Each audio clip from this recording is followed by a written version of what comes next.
أعوذ بالله من الشيطان الرجيم. بسم الله الرحمن الرحيم.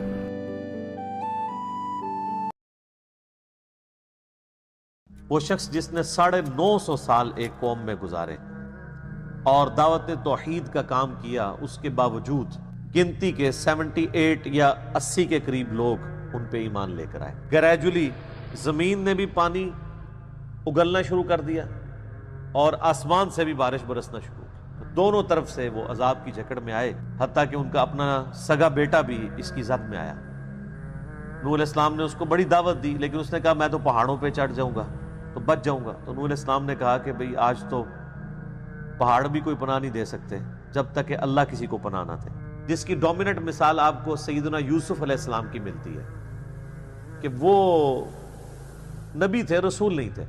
اس طرح کے جو رسول آئے ہیں وہ پھر نبی نہیں ہوتے، وہ رسول بھی ہوتے ہیں۔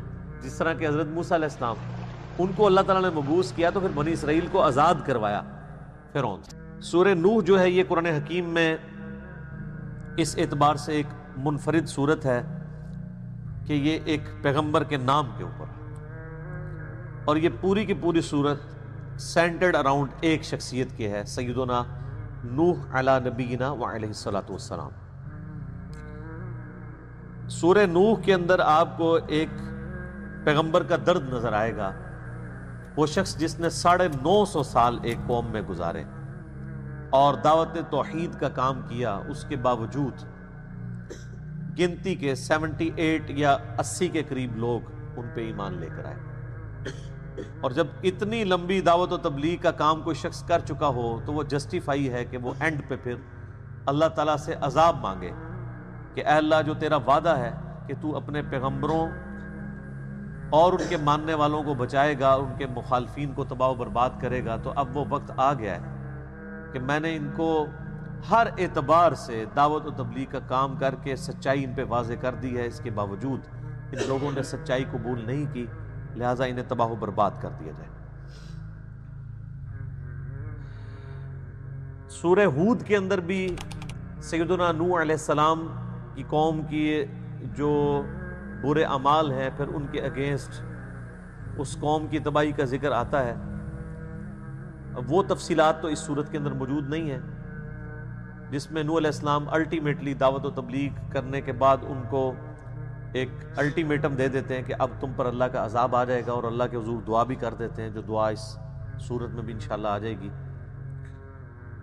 پھر اللہ تعالیٰ وحی کے ذریعے نوح علیہ السلام کو بتاتا ہے کہ اس کی نشانی یہ ہوگی کہ ایک تندور ہے وہ پھوٹے گا، یعنی سب سے پہلے تندور میں سے پانی کا چشمہ نکلے گا، اور وہ یہ علامت ہوگی کہ اب یہ عذاب کا سلسلہ شروع ہونے لگا ہے۔ ظاہر ہے ایک دن میں تو سارا وہ طوفان نوح نہیں آیا تھا، گریجولی زمین نے بھی پانی اگلنا شروع کر دیا اور آسمان سے بھی بارش برسنا شروع کی۔ دونوں طرف سے وہ عذاب کی جکڑ میں آئے اور دیکھتے ہی دیکھتے ایک بہت بڑا طوفان بن گیا، حتیٰ کہ ان کا اپنا سگا بیٹا بھی اس کی زد میں آیا۔ نوح علیہ السلام نے اس کو بڑی دعوت دی، لیکن اس نے کہا میں تو پہاڑوں پہ چڑھ جاؤں گا تو بچ جاؤں گا۔ تو نوح علیہ السلام نے کہا کہ بھئی آج تو پہاڑ بھی کوئی پناہ نہیں دے سکتے جب تک کہ اللہ کسی کو پناہ نہ دے۔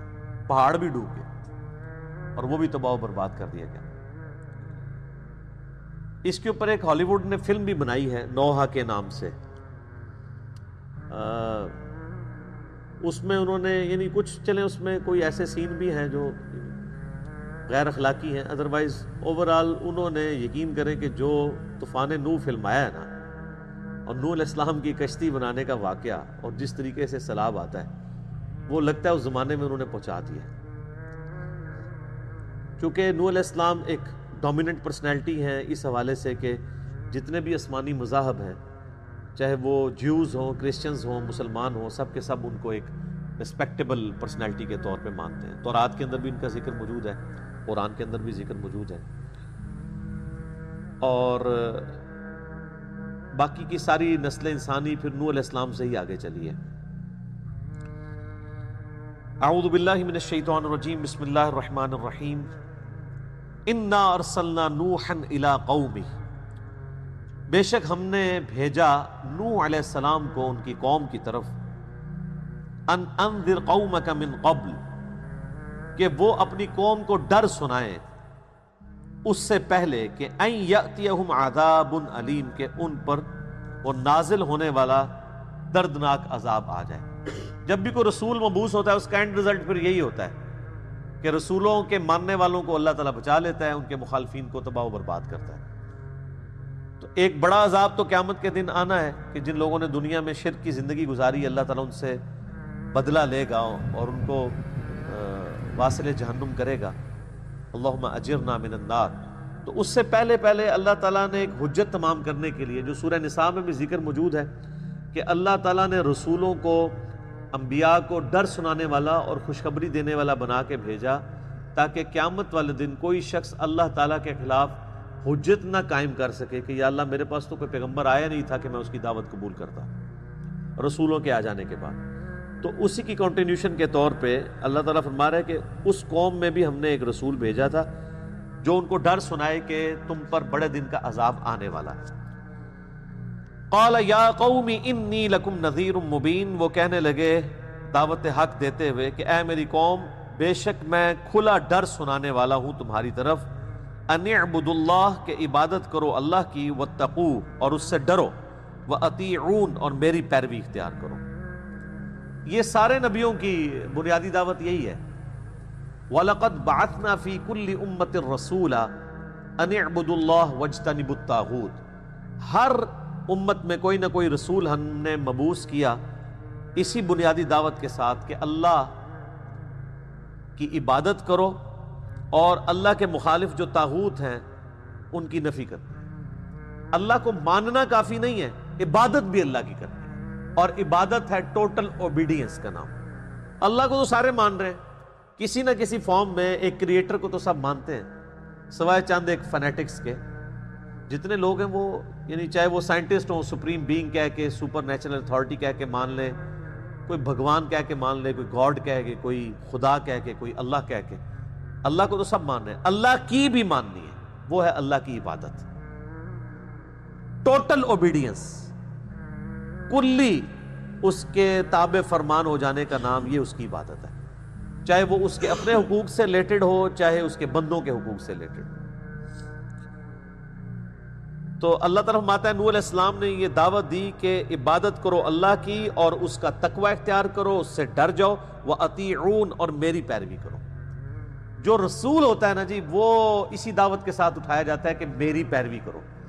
شخصی اطاعت جو ہے وہ رسول کی ہوتی ہے، اور جب رسول مبعوث ہوتا ہے تو اللہ تعالیٰ کی طرف سے پھر یہ الٹیمیٹم بھی آتا ہے کہ جو رسول کی نافرمانی کرے گا وہ تباہ و برباد کر دیا جائے۔ البتہ جو انبیاء ہوتے ہیں وہ دعوت و تبلیغ کا کام کرنے کے لیے دنیا میں آتے ہیں، ان سے پہلے جو شریعت چل رہی ہوتی ہے رسولوں کی، وہ اسی میں ہی ایک مجدد بن کے آتے ہیں، لوگوں کو صحیح بات بتاتے ہیں، لیکن وہ یہ دھمکی نہیں لگاتے کہ جو ہماری پیروی نہیں کرے گا تو اس پہ دنیا میں عذاب آ جائے گا، جس کی ڈومیننٹ مثال آپ کو سیدنا یوسف علیہ السلام کی ملتی ہے کہ وہ نبی تھے، رسول نہیں تھے۔ اسی لیے آپ سورہ یوسف میں دیکھیں وہ لوگوں کو دعوت و تبلیغ کا کام کرتے ہیں، اس کے بعد دھمکی یہ نہیں دیتے ہیں کہ میری پیروی کرو ادروائز تم تباہ و برباد کرتی جاؤ۔ وہ یہی کہتے ہیں کہ میرے آباء و اجداد سیدنا ابراہیم، اسماعیل، اسحاق علیہ السلام اجمعین، ان کو اللہ تعالیٰ نے اسی دعوت کے ساتھ مبعوث کیا تھا کہ ایک اللہ کی عبادت کرنی ہے تو تم بھی توحید کے اوپر کارواں کرو۔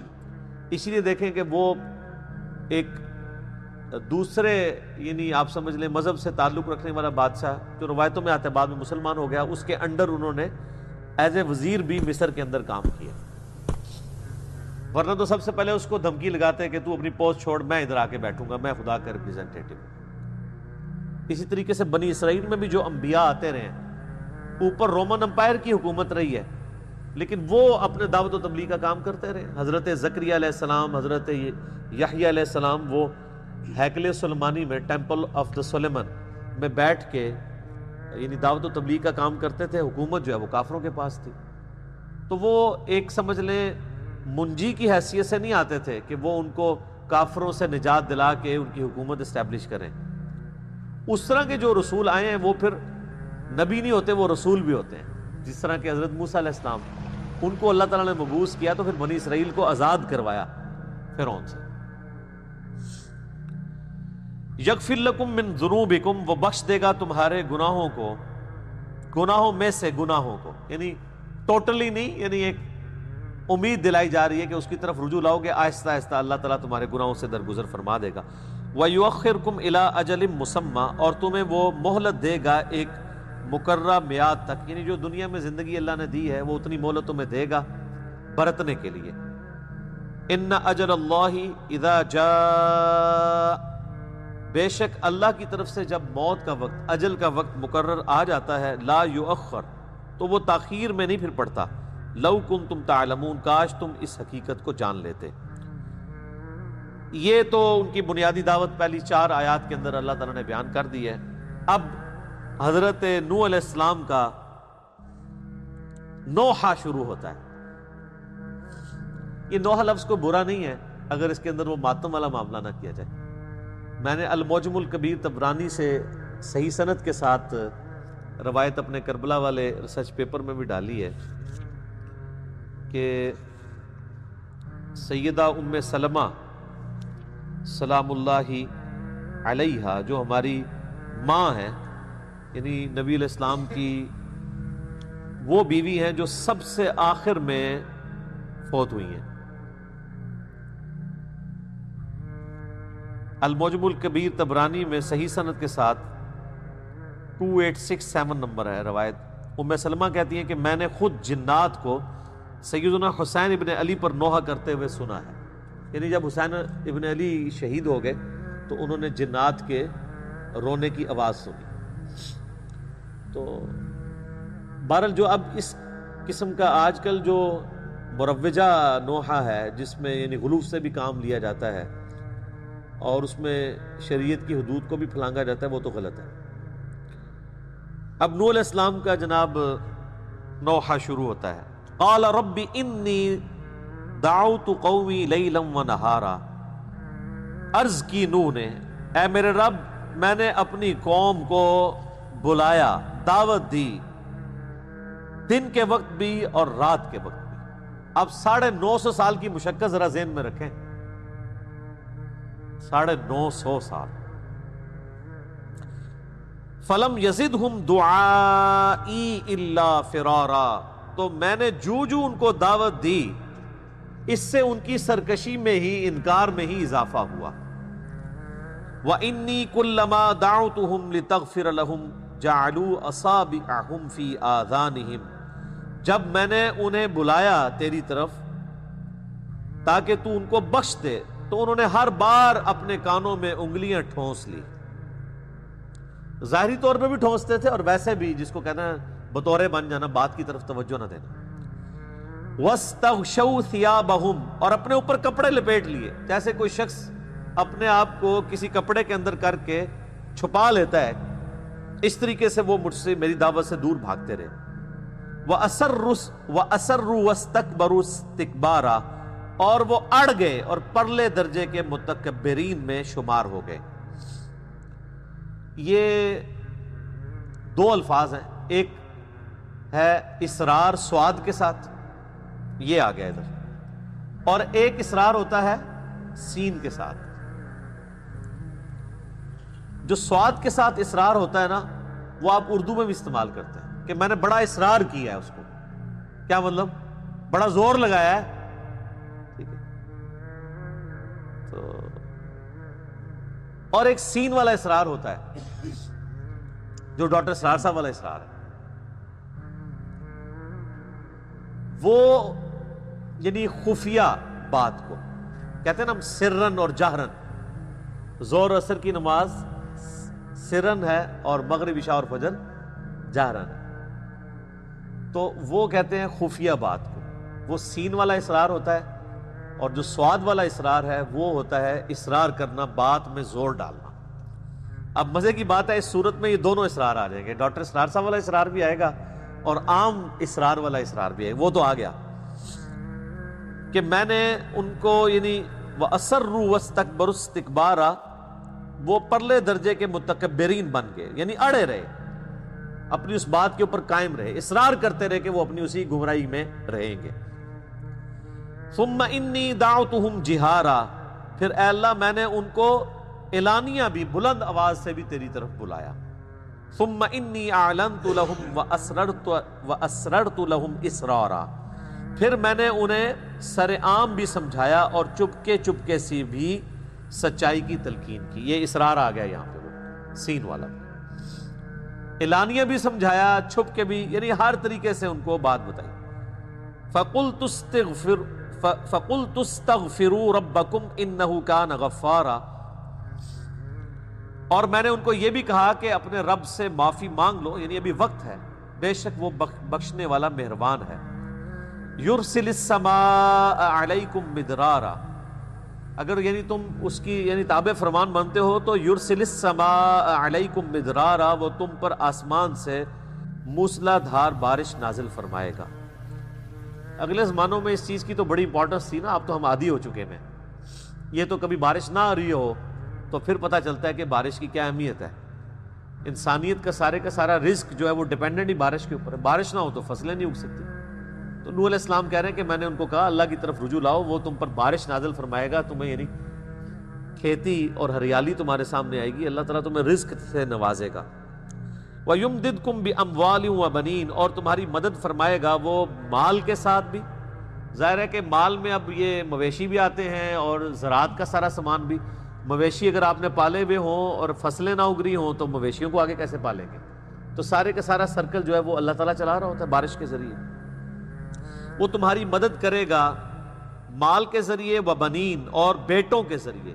وَيَجْعَلْ لَكُمْ جَنَّاتٍ وَيَجْعَلْ لَكُمْ أَنْهَارًا، وہ تمہارے لیے باغات بھی بنا دے گا اور تمہارے لیے نہریں بھی. یعنی دنیا میں برتنے کا سامان یہی ہے نا. یہ تو اب چونکہ ہم لوگ ذرا انسانیت شفٹ ہو چکی ہے، اس لیے ہمیں ڈائریکٹلی انوالومنٹ نہیں ہوتی اس طرح کی چیزوں میں، لیکن الٹیمیٹلی ہم سب کے سب لوگ اپنی ایفرٹس انہی کے لیے پٹ کر رہے ہوتے ہیں. صرف کسان ہے جو ڈائریکٹلی پٹ کر رہا ہوتا ہے، باقی بھی کر رہے ہوتے ہیں لیکن انڈائریکٹلی. ہم اگرچہ ہم میں سے اکثر لوگ اپنی زمینوں میں ہل تو نہیں چلا رہے ہوتے، لیکن جو ہم گندم خرید رہے ہوتے ہیں وہ ہم ہل ہی چلا رہے ہوتے ہیں، کیونکہ وہ جس رقم سے آپ خرید رہے ہوتے ہیں اس رقم کو آپ نے اپنی ایکسپرٹیز کسی اور کام میں لگا کے، کسی نے نوکری کے ذریعے، کسی نے مزدوری کے ذریعے، کسی نے فری لانسنگ کے ذریعے، وہ سارے کے سارے معاملات حاصل کی ہوتی ہے دولت، اور وہ ہم یعنی خرچ کر کے آلو، پیاز، سبزی، دالیں، گندم خریدتے ہیں. ہم ڈائریکٹلی تو حال نہیں زمین میں چلا رہے ہوتے، لیکن انڈائریکٹلی وہی ایفرٹ پٹ کر رہے ہوتے ہیں. تو پہلے تو بارٹر سسٹم ہوتا تھا، اب تو کرنسی والا معاملہ ہو گیا ہے پچھلے کچھ عرصے سے.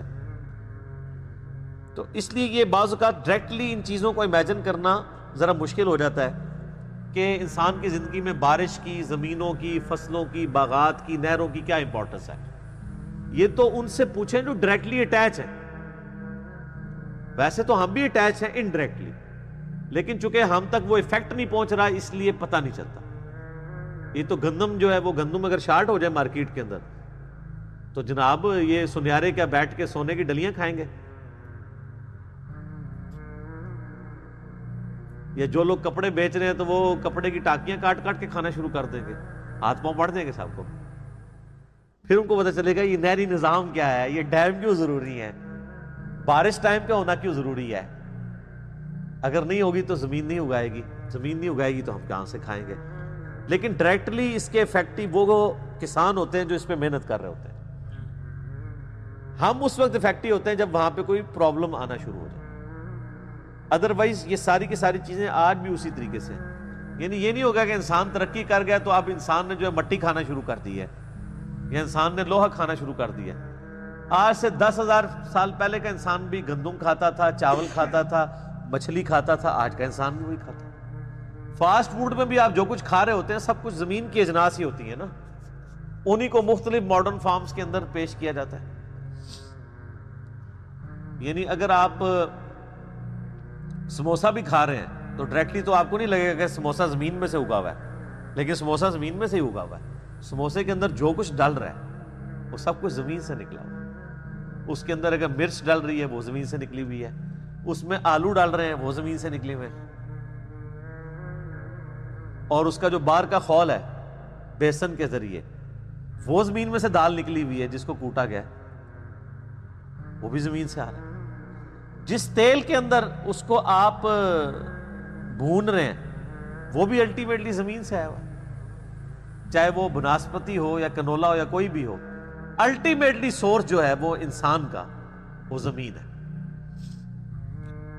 تو جب بندہ تفکر کرتا ہے پھر ان چیزوں کی اہمیت کا پتہ چلتا ہے۔ ما لکم لا ترجون للہ وقارا، تمہیں کیا ہوا ہے کہ تم اللہ کی عزت اور عظمت اور جلال، اس کی جو یعنی وقار کرنا چاہیے اس کی پرواہ نہیں کرتے۔ وقد خلقکم اطوارا، حالانکہ اس نے تمہیں کئی مرحلوں سے گزار کر پیدا کیا ہے۔ اللہ تعالیٰ کی واقعی وما قدر اللہ حق قدری، انہوں نے اللہ کی قدر نہیں جانی جیسا کہ جاننی تھی۔ میں رات کو بھی بھائیوں سے ڈسکشن کر رہا تھا کہ جسے خدا کا تعارف ہو جائے نا وہ شرک نہیں کر سکتا۔ شرک کی بنیادی وجہ ہی یہ ہے کہ اللہ کا تعارف نہیں ہے۔ یا اللہ کا تعارف ہو جائے یا انسان کو اپنی کمزوری کا پتہ چل جائے۔ جو انسان کھانے پینے کا محتاج ہو اور کھانے پینے کے بعد اس کھانے کے ہضم ہو کے اپنے جزو بدن بننے کے اور پھر باہر نکلنے کا بھی محتاج ہو، اور پھر ہر 24 گھنٹے میں ایک دفعہ سونے کا محتاج ہو، سوئے بغیر اگلے 24 گھنٹے میں پرفارم نہ کر سکتا ہو، یعنی جس کے ساتھ کھانا پینا پیشاب اور نیند جڑی ہوئی ہے، وہ انسان کتنا کمزور ہے۔ دنیا کا کوئی بڑے سے بڑا بزرگ جس کی بزرگی کا لوگ راگ لاپتے ہیں، وہ ان 3 چیزوں سے اپنے آپ کو بے نیاز کر کے بتائے، کھانے پینے سے، پیشاب سے اور نیند سے۔ ویسے آپ کو ضرور کہانیاں کو کراتے رہیں جی اتنے سال سے کوئی نہیں سویا، یہ نہیں ہوا، وہ نہیں ہوا، تو وہ کہانیاں آپ بیان کرتے رہیں۔ یہ انسان کی بیسک نیڈز ہیں، اس کے بغیر انسان آگے پرفارم نہیں کر سکتا۔ اسی لیے اللہ تعالیٰ نے اپنا تعارف کرواتے ہوئے ان چیزوں کا ذکر کیا ہے۔ آیت الکرسی میں کیا فرمایا؟ لا تأخذہ سنۃ ولا نوم، اللہ تعالیٰ کو نہ نیند آتی ہے نہ اونگ آتی ہے۔ یہ انسان کی کمزوری ہے۔ کھانا پینا انسان کی کمزوری ہے، پیشاب انسان کی کمزوری ہے، اور سب سے بڑی کمزوری موت۔ اور اللہ تعالیٰ میں یہ کمزوری نہیں، هو الحی القیوم، خود سے قائم ہے، خود سے زندہ ہے، ہر چیز اس نے تھامی ہوئی ہے۔ تو جب یہ تعارف ہونا اللہ کا اور انسان کی کمزوری کا پتہ ہو، پھر آپ کسی بزرگ کو، بڑے سے بڑے بھی بزرگ کو کس نظر سے دیکھ رہے ہوں گے؟ اسی طریقے سے جس طرح آپ ایک انسان کو دیکھتے ہیں۔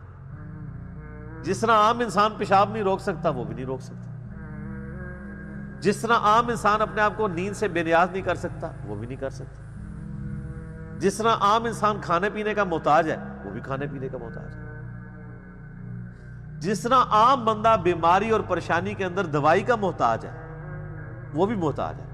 یہ علیحدہ بات ہے کہ آپ کو جب پریشانی ہوتی ہے تو آپ کو وہ تعویذات لکھ کے دے رہے ہوتے ہیں اور مزارات کا پتہ بتا رہے ہوتے ہیں، خود جب بیمار ہوتے ہیں تو ان کو آغا خان لے جاتے ہیں یا شفا لے جاتے ہیں۔ آج تک آپ نے کوئی بزرگ دیکھا ہے کہ بیمار ہوا اور اس کے مریدین اٹھا کے کسی دربار پہ لے گئے ہوں؟ تو اپنی عقلوں سے بھی ذرا کام لیں۔ مہنگے ترین ہاسپٹلز میں یہ لوگ علاج کرواتے ہیں، تو پھر لوگوں کو کہانیاں کراتے رہتے ہیں، باقی کہانیاں کروا رہے ہوتے ہیں۔ ان کے جب پیشاب بند ہوتے ہیں، جب ان کے بائی پاس کا وقت آتا ہے، جب ان کے گردے فیل ہوتے ہیں، جب ان کے معدے خراب ہوتے ہیں، تو کسی مزار پہ نہیں کوئی جا رہا ہوتا، سب کے سب ہاسپٹلز میں جا رہے ہوتے ہیں۔ ان ہاسپٹلز میں جن کے ایک ایک دن کا جو خرچہ ہے وہ 50,000، کسی کا 60,000، کسی کا 1,00,000 روپے تک بھی ہوتا ہے، اور آپ کو یہ کہہ رہے ہوتے ہیں کہ جناب پھونک مار دیں گے، تو اپنے اوپر بھی پھونک مار لیا کریں، چلے کسی سے مروا لیا کریں۔ تو انسان بڑا کمزور ہے، اس نے تمہیں کئی مراحل سے گزارا، یعنی انسان جو ہے وہ ایک بے قدر پانی تھا، اس کے بعد وہ رحم مادر کے اندر ایک جنین کی شکل میں رہا، پھر وہ 9 مہینے کے اندر اللہ تعالیٰ نے اسے ایک الٹیمیٹلی ایک تخلیق تک پہنچایا، اس میں 4 مہینے کے بعد اس میں روح بھی پھونکی گئی، پھر اس کو ایک مکمل انسان بنا کے جو ہے وہ دنیا میں نکالا، اور پھر اس کو نکلتے ہی گائیڈ کر دیا کہ دودھ پینے کا طریقہ کیا ہے۔ چھوٹے بچے کو اگر سکھانا پڑ جائے کہ دودھ کیسے پینا ہے، کوئی سکھا سکتا ہے اسے؟ اس کی انسٹنکٹ میں ڈال دیا کہ تم نے کیسے دودھ پینا ہے، اور یہ انسان کا بچہ تو بہت کمزور ہے. آپ ذرا جانوروں کے بچوں کو کبھی دیکھیں نا, یہ جو چوزے مرغیوں کے نکلتے ہیں نا چھوٹے چھوٹے انڈے سے, وہ نکلتے ہی دانہ چگنے شروع کر دیتے ہیں, اور وہ پانی پینا ان کو طریقہ پتہ ہوتا ہے. آپ دیکھیں گے پورے قرآن میں کہیں چاند کے لیے چراغ کا لفظ نہیں آیا, ہمیشہ نور کا لفظ آیا, انڈائریکٹ روشنی. اور سورج کے لیے ہمیشہ چراغ کا لفظ آیا ہے, سراج کا. یہ زمین یہ فلک ایسے آگے تلک جتنی دنیا ہے جو خود سے روشن. اور آج ہمیں یہ بات پتہ ہے کہ چاند کی روشنی اپنی نہیں ہے بلکہ وہ ریفلیکٹڈ لائٹ. یہ ہم جو دیکھ بھی رہے ہوتے ہیں اوپر, آپ کو یہ اوزون لیئر نظر آ رہی ہوتی ہے بلو کلر کی, یہ آسمان نہیں ہے. اس لیئر سے اگر آپ اوپر چلے جائیں تو آپ کو اوپر کالی چیز ہی نظر آئے گی. یہ اللہ ہے جس نے تمہیں زمین سے عجیب طریقے سے اگا لیا, ثم یعیدکم, پھر تمہیں اسی زمین میں لوٹا دے گا, فیہا, اس میں, ویخرجکم اخراجا, اور پھر دوبارہ اسی زمین سے باہر نکال. اس نے تمہیں کئی مراحل سے گزارا, یعنی انسان جو ہے وہ ایک بے قدر پانی تھا, اس کے بعد وہ رحم مادر کے اندر ایک جنین کی شکل میں رہا, پھر وہ 9 مہینے کے اندر اللہ تعالیٰ نے اسے ایک الٹیمیٹلی ایک تخلیق تک پہنچایا. اس میں 4 مہینے کے بعد اس میں روح بھی پھونکی گئی, پھر اس کو ایک مکمل انسان بنا کے جو ہے وہ دنیا میں نکالا, اور پھر اس کو نکلتے ہی گائیڈ کر دیا کہ دودھ پینے کا طریقہ کیا ہے. چھوٹے بچے کو اگر سکھانا پڑ جائے کہ دودھ کیسے پینا ہے, کوئی سکھا سکتا ہے اسے؟ اس کی انسٹنکٹ میں ڈال دیا کہ تم نے کیسے دودھ پینا ہے. اور یہ انسان کا بچہ تو بہت کمزور ہے. آپ ذرا جانوروں کے بچوں کو کبھی دیکھیں نا, یہ جو چوزے مرغیوں کے نکلتے ہیں نا چھوٹے چھوٹے انڈے سے, وہ نکلتے ہی دانہ چگنے شروع کر دیتے ہیں, اور وہ پانی پینا ان کو طریقہ پتہ ہوتا ہے. مگرمچھ دیکھیں, یعنی دنیا میں چند مضبوط ترین اور طاقتور ترین جانوروں میں سے ایک جانور ہے. آپ کو پتہ ہے اس کا جو بچہ پیدا ہوتا ہے وہ چھپکلی سے بھی چھوٹا ہوتا ہے, اتنا سا ہوتا ہے مگرمچھ کا بچہ, اور وہ پیدا ہوتے ہی, اب وہ کس طرح اپنی حفاظت کر سکتا ہے؟ اس کو تو مچھلیاں کھا جائیں. بڑے مگرمچھ ویسے ہی نکل جائیں اتنے سے بچے کو, لیکن وہ پیدا ہوتے ہی آپ نیشنل جغرافک پہ, ڈسکوری چینل کے اوپر, اینیمل پلانٹ پہ دیکھیں, اس کے اللہ نے دماغ میں کوئی ایسی چیز فٹ کر دی ہے کہ وہ انڈے سے جیسے ہی نکلتا ہے وہ پانی کی طرف بھاگتا ہے اپنی سیفٹی کے لیے. کئی پہنچنے میں کامیاب ہو جاتے ہیں, کئی راستے میں ہی ان کو چیلے اور کوے اٹھا لیتے ہیں, کیونکہ وہ ریتلی جگہ پہ وہ انڈا دیتا ہے نا مگر مچھ کی جو فیمیل ہے, اور اس میں سے جب وہ نکلتا ہے تو وہ پھر پانی کی طرف جاتا ہے. اس دوران راستے میں کئی ایک شکار ہو جاتے ہیں, بندر شکار کر لیتے ہیں, بعض کو چیلیں اٹھا لیتی ہیں, اور کئی بہت کم ہوتے ہیں جو پانی تک پہنچنے میں کامیاب ہوتے ہیں. وہ جو ہو جاتے ہیں ان میں سے بھی کئی ایک جو ہے وہ کھا لیتے ہیں دوسرے جانور, اور کوئی ایک آدھ بچتا ہے, ورنہ تو مگرمچھ ہی مگرمچھ ہوں ہر طرف. اس طریقے سے سانپ کے بچے, وہ سانپ ہی سانپ ہر طرف ہوں. اللہ تعالیٰ نے یعنی ایک دوسرے کی خوراک کا ذریعہ ان کو بنایا ہے, اور کہاں سے پھر اللہ تعالیٰ ان کو کہاں تک پہنچاتا ہے. تو کئی مراحل سے اللہ تعالیٰ گزارتا ہے انسان کو بھی. الم تروا کیف خلق اللہ 7 سماوات طباقا, کیا تم نے نہیں دیکھا کہ اللہ تعالیٰ نے 7 آسمان کو کس طریقے سے تہ بر تہ بنایا ہے. یہ دیکھنے سے مراد فزیکلی دیکھنا نہیں ہے, ظاہر ہے کہ ہمیں تو وہ نظر نہیں آ رہا, ہمیں تو پہلا آسمان بھی نظر نہیں آتا. یہ ہم جو دیکھ بھی رہے ہوتے ہیں اوپر, آپ کو یہ اوزون لیئر نظر آ رہی ہوتی ہے بلو کلر کی, یہ آسمان نہیں ہے. اس لیئر سے اگر آپ اوپر چلے جائیں تو آپ کو اوپر کالی چیز ہی نظر آئے گی. یہ آسمان کا کلر تو بلو نہیں ہے, یہ تو اس لیئر کا ہے. تو یہ دیکھنے سے مراد یہ ہے کہ اس نیچر کو آبزرو کرو, جو کچھ بھی تمہاری بساط کے اندر تمہیں نظر آ رہا ہے یہ سب کی سب چیزیں اللہ تعالیٰ نے پیدا کی. وَجَعَلَ الْقَمَرَ فِيهِنْ, اور اللہ نے ایک چاند ان میں رکھ دیا, نورا, روشنی کے طور پہ. وَجَعَلَ الشَّمْسَ سِرَاجًا, اور سورج کو اللہ تعالیٰ نے ایک چراغ کے طور پہ روشن کر دیا. آپ دیکھیں گے پورے قرآن میں کہیں چاند کے لیے چراغ کا لفظ نہیں آیا, ہمیشہ نور کا لفظ آیا, انڈائریکٹ روشنی. اور سورج کے لیے ہمیشہ چراغ کا لفظ آیا ہے, سراج کا.